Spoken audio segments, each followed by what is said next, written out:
there are a lot of people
Sing them over again to me, wonderful words of life.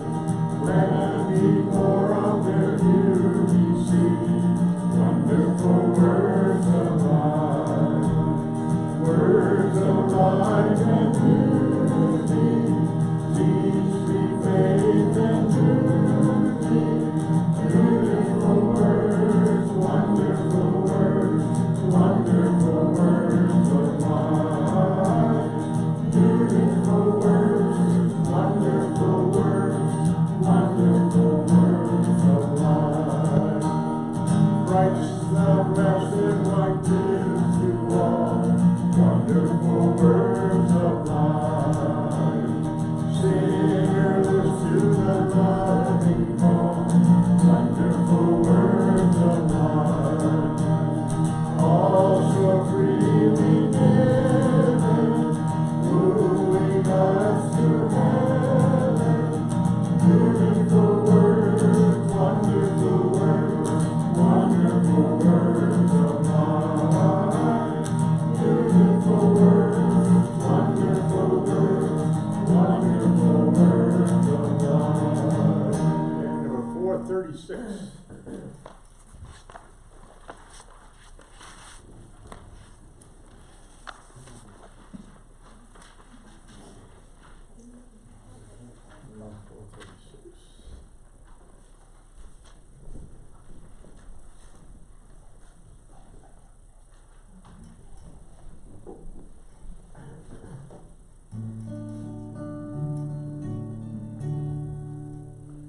God forgave my sin in Jesus' name. I've been born again in Jesus' name, and in Jesus' name I come to you to share His love as He told me to. He said, freely, freely you have received, freely, freely give. Go in my name, and because you believe, others will know that I live. All power is given in Jesus' name, in earth and heaven, in Jesus' name, and in Jesus' name I come to you to share His heart as He told me to. He said, freely, freely you have received, freely, freely give. Go in my name, and because you believe, others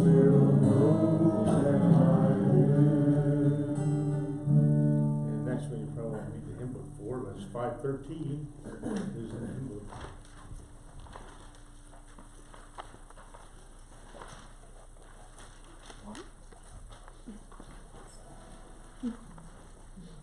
Let's see.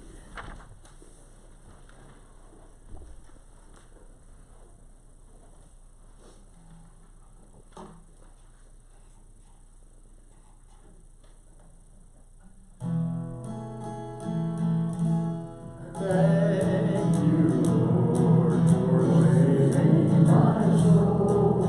Thank you, Lord, for making me whole. Thank you, Lord, for giving to me thy great salvation so rich and free. Thank you, Lord, for saving my soul. Thank you, Lord, for making me whole. Thank you, Lord, for giving to me thy great salvation so rich and free.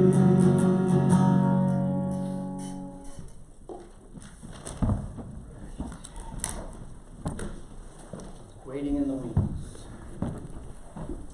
All right, let's go ahead and we're going to start a new study tonight out of the book of Malachi. I do have some printouts for you here. Can I help you, Pastor? Would you, Jimmy? That would be just wonderful. There you go. And you have, okay, you can make sure everybody else gets it. We've done a number of series that we've kind of felt the Lord wanted to bring, and I was praying about this, and this stood out. We'll get into some of the reasons for it tonight. The book of Malachi is the last book of the Old Testament. It is part of a segment called the Minor Prophets. It as we kind of get into this, I think it deals with a lot of things that we see happening culturally among Christendom. And we're going to develop a lot of time with, and it'll probably be in a couple of weeks, we'll get into it, where possible. We're going to look at the doctrine of Reformed theology. I'm not a Reformed theologian, but there's a lot out there about it. And this text is what a lot of people use to support Reformed theology, and I think they get it wrong, and they build in the wrong direction. And so we're going to take that on. Part of the reason being is that so many are getting into Reformed theology, and it's number one, I don't believe it's scriptural. And number two, it's leading things astray. And so in a couple of weeks, we'll kind of get into addressing it. And it may take a couple of series of messages off and on through the summer to kind of keep it going. But we'll lay that out in a little while.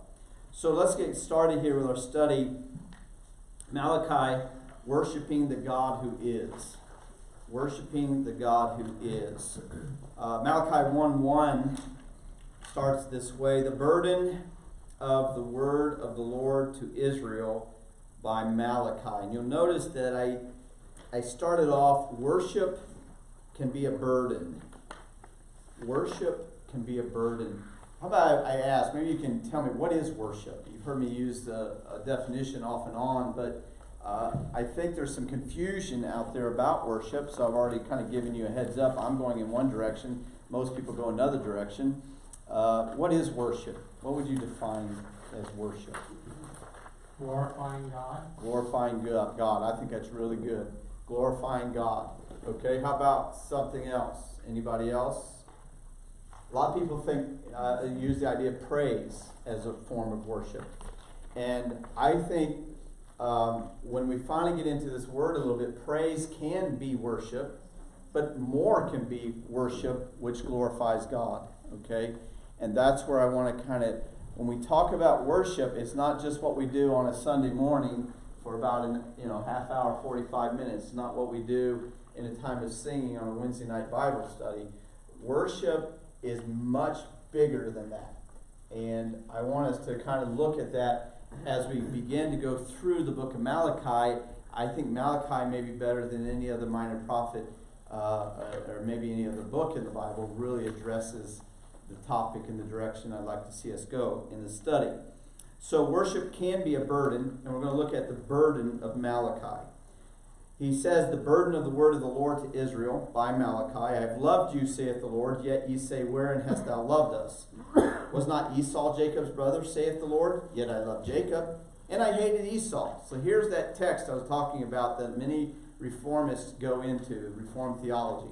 Well, see, God hated Esau, and he chose Jacob. So, in essence, he hated Esau, so Esau is destined to sin and die and go to hell. And Jacob was loved, and so he was destined to die and go to heaven. See, that's how that works. And I know there's much more detail into it, but that's kind of where it is, clear cut. God chose some to be saved, and God chose some not to be saved. And that's just how it's going to play out. But we have some real issues with that because the Bible tells us, for God so loved the world that whosoever believeth should not perish, right? Amen. And so the issue is not God gave some a chance and some didn't. God gives all men a chance. And we're going to look at that. But this is a text that many will use. And it's not really in this text. In fact, many people who get into Reformed theology, they'll stay in the New Testament out of this text, but they don't come back to Malachi and use this text in its context. And that's why we're going to kind of look at it in our context. Okay? So, he says, and I hated Esau and laid his mountains and his heritage waste for the dragons and of the wilderness. Whereas Edom saith, we are impoverished, but we will return and build the desolate places, thus saith the Lord of hosts. And they shall build, but I will throw down. And they shall call them the border of wickedness, and the people again whom the Lord hath indignation forever. And your eyes shall see, and ye shall say, the Lord will be magnified from the border of Israel. And so kind of just playing off a little bit of what Jim was saying is the idea of glorifying God is to magnify. When we glorify, we are clarifying. We are making bigger. Okay, we're showing, as I think Bill Sr. refers to, the idea of making God look good and very good. Okay, that's what we mean by glorify. So let's look at the word worship, and this is the etymology of this word worship that gives us an idea of where we're going with. It's Old English. I'm not even going to try the Anglican pronunciations there. Does anybody know West Saxon or Old Anglican here? I'd be amazed if you did. I'm not even going to try. But notice it is a condition of being worthy, dignity, glory, distinction, honor, renown. It is from the idea of worthy. So it's a sense of reverence paid to a supernatural or divine being, and it comes out of around the 1300s. The original sense is preserved in the title worshipful or honest, though praise could be worship. Right? But what else could be worship? Based on this definition. Not just singing in praise, what else could be worship? Virtually anything we do in the name and for the name of God. Right? If the Lord says, anyone that brings a cup of water and gives someone a cup of water in my name, that's worship.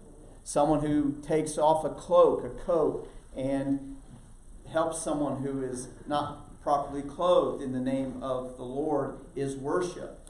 When we give financially or when we do things for the Lord, we are saying, God, you're worthy of this. You're worthy of this honor. You're worthy to give you this dignity. And in essence, I gratefully do it. Okay? And that's what we're referring to when we get into this idea of worship. So for time's sake, let's move this along. As you can see, it's actually Honestly, folks, I don't know why I do this. I started this morning. This is not something that I've had. I just started this morning, and it went 8 pages, and I said, okay, we're going to try to get through 8 pages tonight. So here we go, all right? And again, it's always something you can take with you, and you can do more study on, and we'll try to build and make bridges with previous lessons. So when I love someone or something, I do things that reveal that worth. Worship is not self-centered, but it is other-concentrated. When I serve the Lord, it is always other-centered, not self-centered. Hence, worshiping God is a service that reflects His worth, and love is centric to that worship. Okay? So if you even take it into the context of what we do when we sing and when we come together as a body of believers on a Sunday morning and we worship, the idea behind worship, again, is to show Him being worthy. It's showing honor. It's showing dignity. And it should be mingled with love. God, I love you. I want to sing your praises.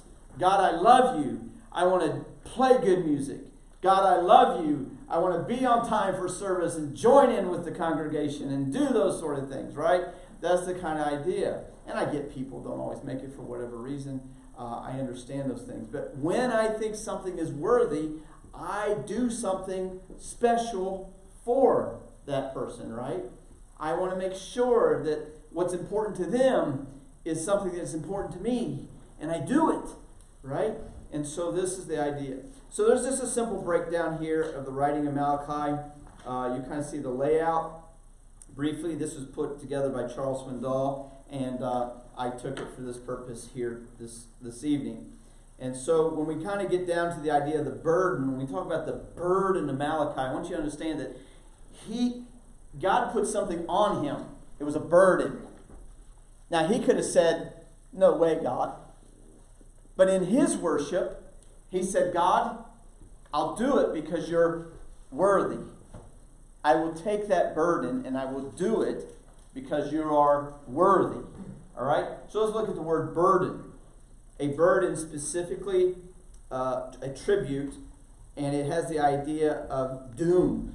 It has the idea of something that we carry, all right, away. And so when we look at this book is entitled The Burden of the Word we have the burden of the Word of the Lord, indicating the word is used predominantly in conjunction with a priestly or prophetic office. God had put a word on him that he now had to go to a people. And basically, from the context, and I'm just kind of giving you the whole story here in a nutshell, it wasn't going to be easy to tell these people this. He was going to have to just do it. And I often use this phrase, I'll just take the hit. You know, if I have to go say something or do something that's going to make some people sad or it's going to disrupt some things, I'm kind of like, but I have to. I have to. It's a burden. God put this on me, and I've got to say it. And I'm going to try to say it the best I can, but he's worthy of me being faithful to what he gave me. Do you see what I'm saying? And it's the same thing with Malachi. He has this burden. God put this weight on him, and he has to carry it. The question is, how long does he carry it? And we'll talk about that briefly in just a moment. But we have all these references here. And notice what Matthew Henry says in the middle of that page. He says that this burden was a great weight and of importance. That this burden ought to be repeated as if in a song. Number 3, that there were those to whom it was a burden and a reproach. And number 4, that to them this burden would prove to sink them unless they repented. It's a burden. So in other words, when the preacher of the gospel, when a preacher stands up and he has to give it, can I just indicate you want a preacher that's willing to give it? Mm-hmm. All right? It's not, and I'm not saying I do. I'm just simply, that's what has to happen.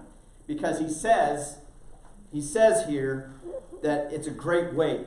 And that's a great weight on any preacher of the gospel, a man that has been anointed for the gospel, anointed for the work of God. It's a weight. And no one knows that weight other than you who've been called to that kind of ministry. Bill been called to that ministry. When he took the leadership down at Buck Valley. I want to say Buck Road. Buck Valley. I don't know if he can testify to it, But it was like God said, put the weight. When I took the call at Websterville, there's a weight. Nobody knows that weight. And it's nothing that I'm looking for sympathy for. I'm telling you that there's a burden. And this is not the only time we see this kind of burden, okay, in the scriptures.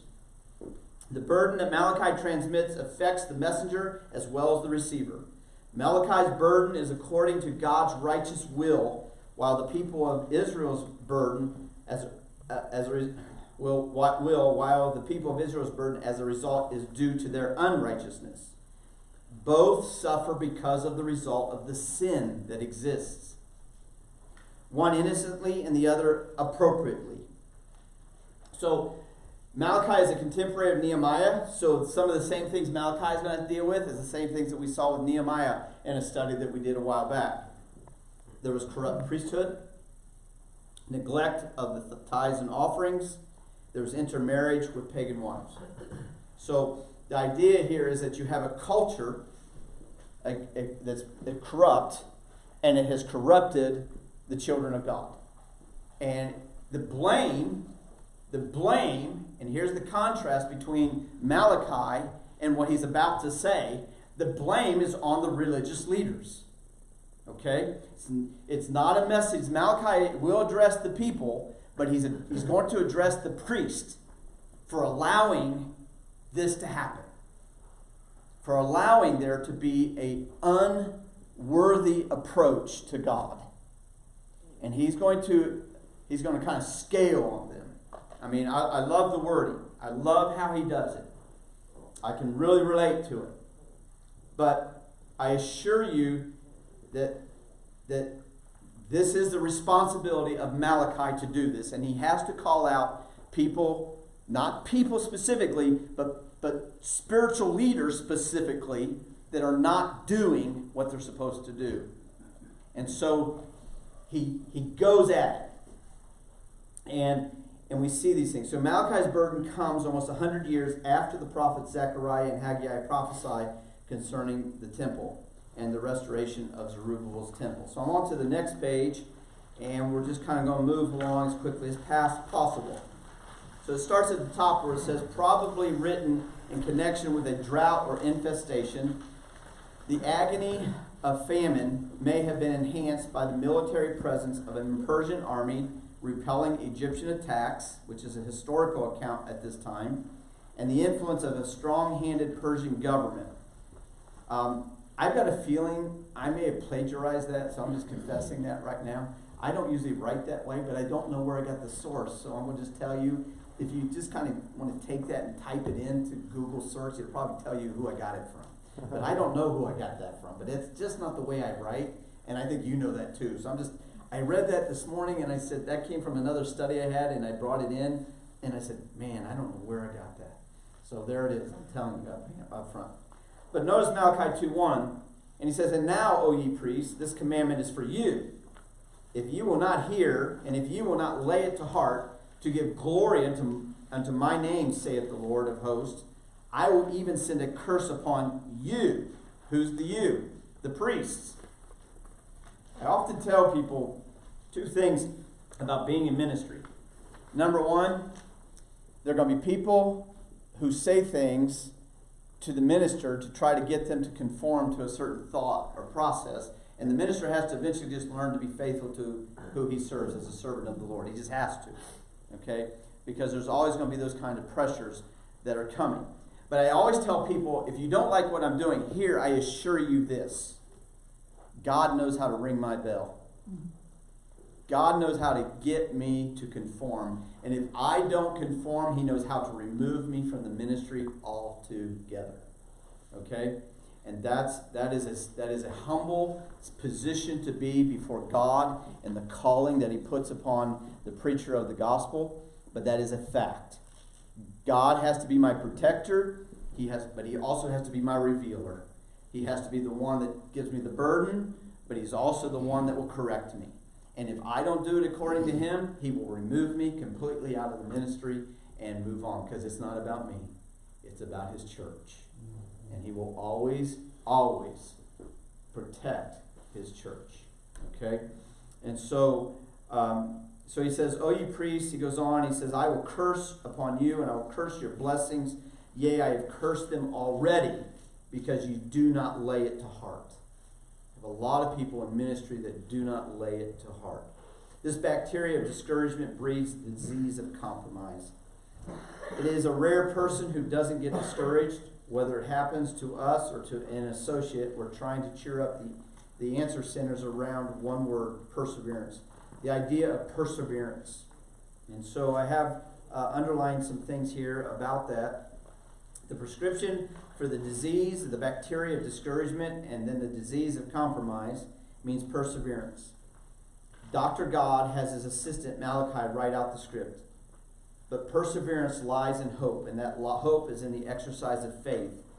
If the faith does not take the meds, or the patient does not take the meds, the script stands solely as a legal tool revealing the doctor's wishes, and that the responsibility for the continuance of the disease lies solely upon the patient and not the doctor. So how many times have you gone to a doctor and he said, did you do what I told you to do the last time you were here? And you say, sort of. Now, I don't know if you noticed, but he writes that down, or she writes that down, right? Because this will be a legal document at some point.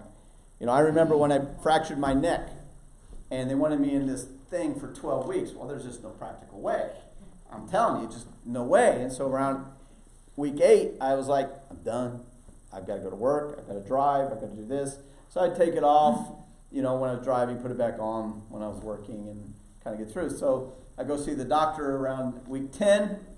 He says, so how long you been taking it off? I'm wearing it, or, you know, how long you been taking it off? Oh, since 2 weeks ago. Writes that down, right? Because it becomes illegal. All right, here's the prescription. This is what the doctor said. But if you're not going to do it, don't hold me responsible. You're responsible. And that's what God's saying through Malachi. Here's the prescription. You do it, and this is what's going to happen. But if you don't do it, you're responsible. The doctor's not responsible. God's not responsible. Okay? So, the crack doctor, Satan, wants the patient to believe that Dr. God does not really care and suggests to you to stay the course. Everything will just work out just fine. And how many people do that? How many times do we go to somebody and say, stop doing it that way? I recall a situation very recently in which an individual was given, in my home, was given everything that I could possibly give to them.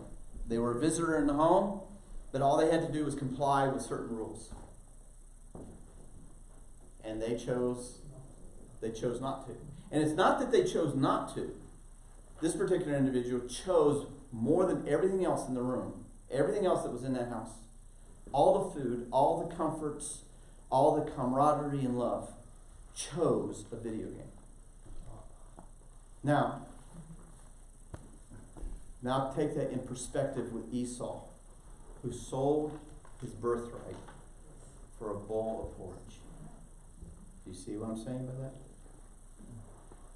And that's what people do all the time, is that they will sacrifice what God has, which is just buku stuff and blessings, for just one little piece of something. And God says, I hate that. I hate that.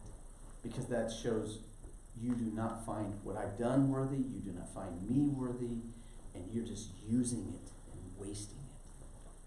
You see how that kind of goes? And that's where we are right here in Malachi. That's exactly what he's dealing with. Okay? So I want to move on with time. He says, I have loved you, saith the Lord, yet ye say, wherein hast thou loved us? And we're going to talk about this as we get into it more. But the priests were slothful in their service. The people followed suit. This was followed by direct disobedience, resulting in outward disregard to devotion or worship to God. And ultimately, this disregard reflects the disintegration of the home and thus the nation. You want to know why? I'm going to tell you why. And you can agree or disagree, but I'm going to tell you, why is our nation in the state that it is? The homes have disintegrated. The homes have disintegrated. Why have the homes disintegrated? Based on Malachi. Go follow up that list. They have disintegrated because of the lack of worship or devotion to God. So instead of worshiping making it sound like God's worthy of our attendance in church on a Sunday morning, what do a lot of families do today? They go do something else. They go play ball, they go this, they go that, right? Okay, so that idea of devotion to God and worship to God is not there. It leads to disintegration in the home. Now, what caused that? Well, there was direct disobedience. Well, how did direct disobedience come? Well, because the people decided it was okay to be disobedient to God and do what they want. Well, who allowed that to happen? The priests. Do you see where it goes? So when I ask the question, how did our nation get to this? I'm going to tell you, because the spiritual leaders and the people in the pulpit weren't doing their job. Now, I get that people will reject God. I get it. I understand that. But that isn't what's happening here in Malachi, the last book of the Old Testament, before Jesus Christ comes. And I assure you that having been in the ministry now 32 years, I can assure you there are people who are not faithful to God in the pulpit. Okay? Now, it may sound like I got it figured out. I don't. I just know that I don't want to be like this person in Malachi. That's what I know. And that's what I feel I have to sometimes address. Okay? So, thus, we kind of go through this whole series of things here. And I think I'm going to kind of leave that to you to look at, because I want to kind of move along here and not lose too much time. But there's a basic outline here and that you can kind of take. And so we're going to move on to the next page. And there's going to be a gray block here that we're going to pick up here where it says at the top, it says the burden of the Lord is always right and always in love. And then we're going to drop down a little bit where those lines are, where it says at the heart of the devotion to God is the issue of the heart. At the heart of devotion or worship to God is the issue of the heart. The heart is open to compromise. Why is the heart, let's just deal with that a little bit. Why is the heart so open to compromise? Why are we so open to compromise with God and compromise His worth or His honor? It's easier, we think, in the short run. Oh, do I have to go to church? I am just sleeping. Right? That's what I'm talking about. Or, do I really have to participate in that for the church or for the Lord? Maybe I can come up with an excuse not to do that. You see where that goes? It's real easy for us to do that because it's a heart issue. I've said this even of my own kids. I'm not saying again, I'm just trying to use illustration. I hope I'm not overstepping here. But I've often said to my kids, I said, look, and I've talked to parents about this. Well, why does my kid want to follow the Lord? Well, did you do everything you could to point him to the Lord? Well, yeah. Do you yourself try to serve the Lord the best that you can? Yeah. Well, then what is the issue? The issue is them. It's not in their heart. It's a heart issue. And we try to do all kinds of things to help our kids to do it. But you know what? Some of the best things we can do is just give them what they want, like God said. Now, I know that sounds harsh. But sometimes, I've had people ask, Pastor, I want you to pray for my son that they get back from the will of God. I said, I'm not sure you want me to. Are you ready for what I'm going to pray? Mm-hmm. And they say, well, what do you mean? I said, well, I want them to get to the pig pen as fast as possible. Is that okay with you? Because that's where they come to the wit's end. Mm-hmm. I want them to come to the wit's end as fast as possible, and whatever it takes, that's what I want. Are you okay with me praying that way? Yeah, I think so. Good, because why do we want this to draw out any further? Let's just pray that they get to the wit's end as fast as possible, whatever it takes. And if that means they wake up in a pig pen and realize the pigs are eating better than them, then so be it. I'm okay with that, because God's okay with that. And so I tell my own kids, I said, look, I wasn't raised in a Christian home. And I said, quite frankly, we've given you the best that we can and pointing you the right direction. You walk home and you don't want what you want and complain about how bad your parents were or how bad your pastor was or how bad your church was. I assure you before God, none of that is going to have any weight on him, because it's always about the heart. It's always about the heart. And so when we kind of get into this, generally speaking, the burden is a weight to be delivered. And so we see the word prophecy even used out of Proverbs.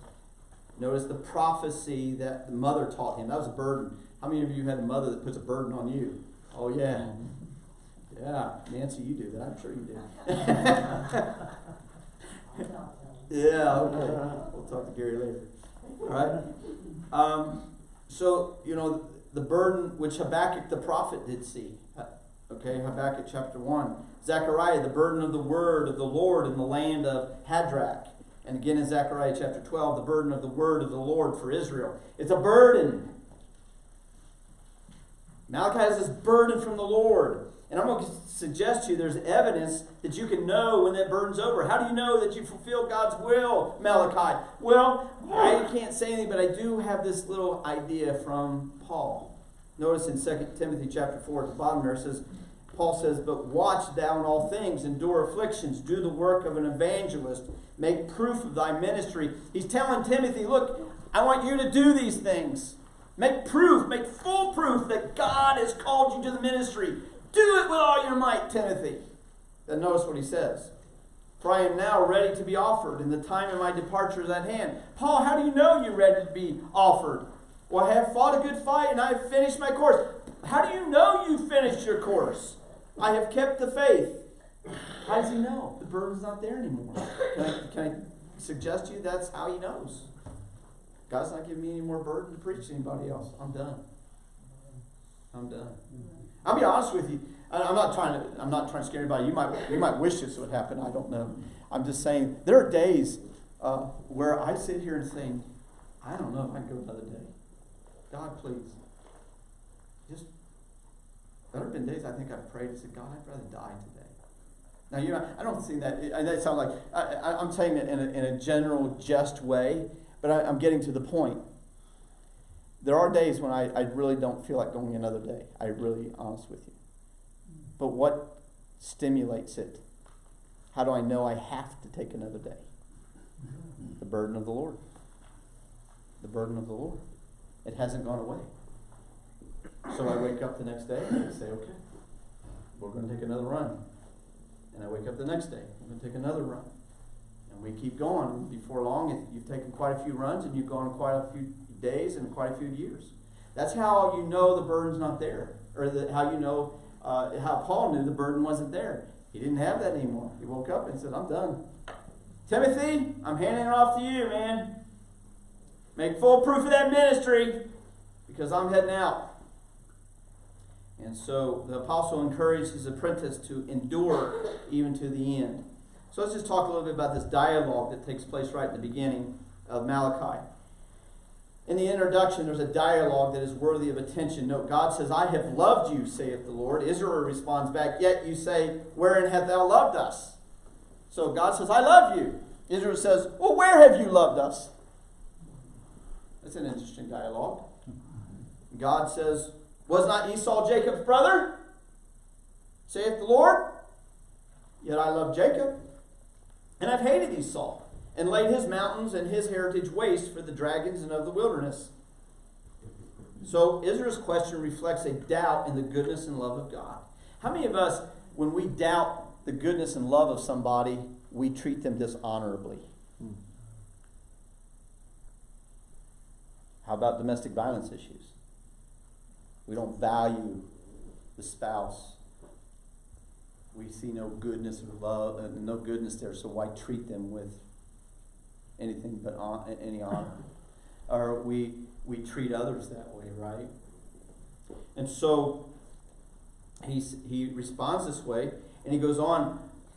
He says, and I hated Esau and laid waste the mountains. And he goes on to say here, however, the Lord's answer is kind of rhetorical. Was not Esau Jacob's brother? In other words, God's answer to Israel kind of question implies these four things that I wrote down. Number one, Esau and Jacob came from the same parents. So in other words, they had the same run. They had the same chance. God has been with Jacob, Israel, eventually. Israel's history showed that God had been with their descendants. And the descendants of Esau had been cursed. Why? Esau loved porridge and honored his own belly more than he loved God and honored God. And that shifted to Jacob. You call him a supplanter, but he wanted that piece He wanted something in there better. And then he spent 21 years in God's school, learning to live for Leah and learning to live for Rachel. But after 21 years, he finally is launched out, and he wrestles with God out in the wilderness before he meets Esau. And his name is changed. His walk is changed. He now is no longer Jacob the supplanter. He is now Israel, the Prince of God. And he is blessed. Blessed. Okay? So, we're going to kind of wrap it up here. This text, when we kind of get into this idea of election or Reformed theology, let me just talk about some things here real quick. This text has been a tremendous point of contention in Christian theology. The arguments pertaining to the doctrine of salvation, called soteriology in particular. The debate is concentrated in two camps: Reformed theology, or Calvinism sometimes called, or fundamentalism. Now, fundamentalism today has a connotation of what it wasn't, okay? So I'm not going there, all right? So don't be alarmed like, oh, he's going to defend fundamentalism. I'm not in the context of today, but in the context of when it started back about 125, 150 years ago, okay? So the term fundamentalism, as used in Christianity, implies a conservative approach and traditional practices applied to Christian doctrine. That's how it is interpreted today. It's all about standards and traditions and, are you going to do this and what kind of music you're going to listen to and that kind of stuff. That's what defines fundamentalism today. But it isn't at the core of this debate with doctrine, okay? So Justin Taylor, I have two, on the back page, I have two great areas that Justin Taylor writes regarding fundamentalism to prove what I'm telling to you. The term fundamentalism has become the most elusive term of the American and world religious scene. To delve into the meaning of fundamentalism is to immerse oneself in a cornucopia of scholarly and non-scholarly books and articles, each articulating a somewhat different definition.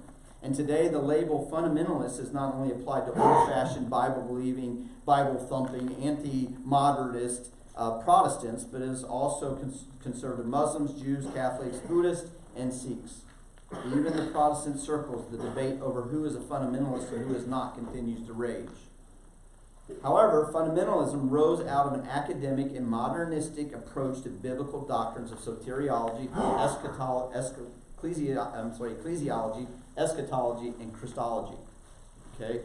So let me just real briefly give you what was happening. About the mid-1800s to about the early 1900s, we get into what's called higher criticism.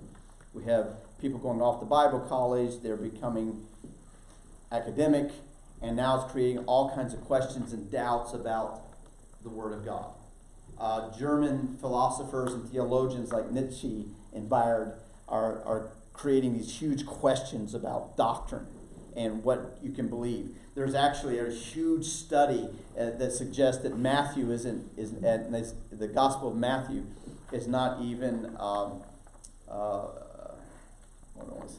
preserved Word of God, that actually it was somebody writing it from the book of Mark, because there's so many similarities. And so you get into who's all this and all that's going on. And out of this emerged in different practices. To counter that came people who said, no, we're going to be fundamental to the articles of faith. We're going to be fundamental to the way the Bible has always been taught up until this point. And that's where this term kind of comes out of. So the second gray area says most historians have described American evangelicalism at the turn of the 20th century as a movement shocked by change. Protestants were forced to confront the rise of modernism. 1893 brought the World Parliament of Religions to Chicago, where America could get the first-hand taste of non-Christian religions. The ominous shadows of Darwinism, German biblical higher criticism, and the social gospel loomed large over the religious landscape. Divisions between conservatives and modernists over these issues would eventually heighten, precipitating tremendous ecclesiastical battles. And guess what? When you get a CBD catalog once every quarter or month, you get this newspaper that's from CBD, Christian Book Distributor. All right? And how many translations are in there? It springs out of this because of all the different thought and battles that started and loomed over the years. And if you want to really start looking at timelines, I would suggest to you it would be really interesting to follow timelines and where we were as a country spiritually. You will find a direct correlation to wars, depressions, and economic downturns. Absolutely amazing when you start to look at those things. Okay? And so when God says to the people through Malachi, he says, you want to know why you're having so many troubles? All you have is Esau and Jacob. Here, I'll tell you why. One really valued me and one didn't. There you go. Bottom line. Now, we'll explore this idea of Reformed theology later, but I wanted to lay the groundwork here. Because notice where this all goes. We look into the doctrine of soteriology, which is the doctrine of salvation, later. But let us hear the conclusion of the whole matter when it comes to the book of Malachi. Chapter 4, verse 1. For behold, the day cometh that shall burn as an oven, and all the proud, yea, all that do wickedly, shall be stubble. And the day that cometh shall burn them up, saith the Lord of hosts, that it shall leave them neither root nor branch. But unto you that fear my name, saith the Son of Righteousness, arise with healing in his wings, and you shall go forth and grow up as calves of the stall, and you shall tread down the wicked, for they shall be ashes under the soles of your feet in the day that I shall do this, saith the Lord of hosts. Remember ye the law of Moses my servant, which I commanded unto him in Horeb for all Israel, with the statutes and the judgments. Behold, I will send you Elijah the prophet before the coming of the great and dreadful day, who is, by the way, John the Baptist. This is the prophecy dealing with John the Baptist coming. Okay? And he shall turn the heart of the fathers to their children, and the heart of the children to their fathers, lest I come and smite the earth with a curse. Do you see that in one sense the importance, and I'm not taking away from others, but I'm absolutely promoting spiritual fathers here. That when spiritual fathers rise up here, the heart of the fathers to the children, and the heart of the children to the fathers, how does that happen? In our context, starting from Malachi chapter 1, in our context, it brings us to the aspect, do we honor God? Do we devote ourselves to God? Do we worship God? All right? Do we lay to heart the most important things that are to God? Are they important to us? Because if they're not, he says there's going to be cursing. But he points out to those that fear my name, it's going to be the opposite. Those that put God where God should be in our lives, it's going to have a huge impact on where things go from generation to generation. Okay? And so when we look at our nation, why are we in the state we are? I'm going to tell you from my perspective, it starts right here. And I'm not talking about Websterville, I'm talking about our nation. It starts with people who have left the principles and the practices and the doctrine of God, specifically as it is applied to worship. It's not just singing songs on Sunday morning. It's about everything I do, is he worthy? And that might mean, you know what? You say, you know what? I have some time with God in the morning, and it's about 5 minutes, 10 minutes. I love it. Have a cup of coffee, listen to birds. That's really great. I love that stuff. How about this? I ask God to. I'm not saying you have to. There's nothing in the Bible that says you have to do that. But I'm going to tell you the sweetest times with God are when you say to God, yeah, you're worthy of that time. I'm going to get up, I'm going to spend that time with you. And I'm going to go ahead and I'm going to do a study. And I'm going to try to do the best I can to get what you have for me. And I'm not trying, I'm just trying to say, it's so exciting that you can wake up in the morning and you can kind of just start. You say, God, where do I begin? And then the next thing you know, you've written 8 pages of a study. And you're like, wow, that's great stuff, God. Help me to communicate that. Help me to live it. Because you're worthy. You're worthy of all of it. Okay? God wants to bless that. I'm convinced. And so that's where we are in our culture. So Malachi, worshiping the God who is, instead of worshiping the gods who are not. Instead of making them worthy of our dedication and devotion. How about let's make the God who is the focus of our dedication and devotion. All right, let's go to the Lord in prayer. Any comments before we go there? Anything to be added? Okay. So, take some prayer requests.